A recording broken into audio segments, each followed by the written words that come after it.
Aujourd'hui, je vais vous révéler 6 étapes essentielles pour vous libérer du chaos émotionnel et atteindre une paix intérieure inébranlable. Étape 1. Cultiver un amour libéré de l'attachement. L'amour est souvent perçu comme une force indomptable.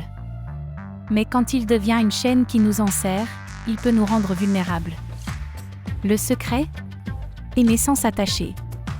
Comme l'a dit Marc Aurèle, ne cherchez pas à contrôler les événements, mais maîtrisez votre esprit. Laissez l'amour être un vent qui gonfle vos voiles, pas une ancre qui vous freine. Apprenez à aimer pleinement tout en restant indépendant émotionnellement, car c'est la clé de la liberté intérieure. Étape 2.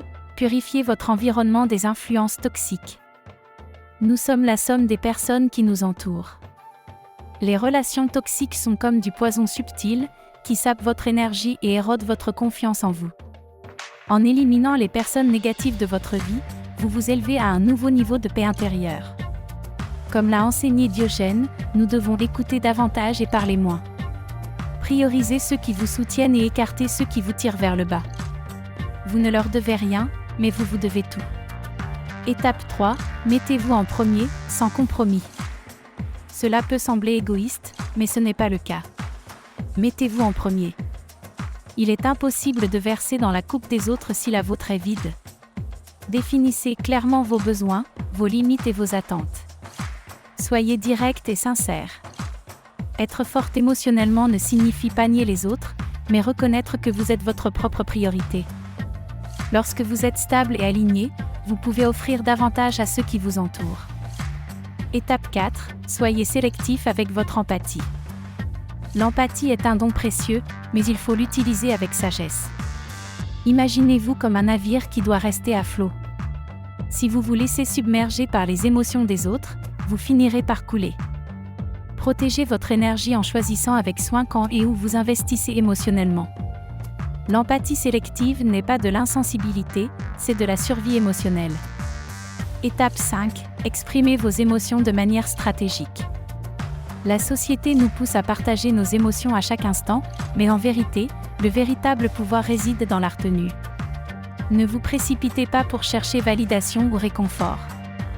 Lorsque vous contrôlez vos émotions et que vous choisissez soigneusement quand et comment les exprimer, vous devenez un rocher face aux tempêtes extérieures. Ne laissez jamais les réactions des autres dicter votre paix intérieure. La maîtrise de soi, c'est de savoir quand se taire pour mieux dominer. Étape 6. Construisez des frontières infranchissables. Les limites ne sont pas des murs qui vous isolent, mais des boucliers qui vous protègent. Elles vous permettent de rester centré, même dans un monde hyperconnecté et exigeant.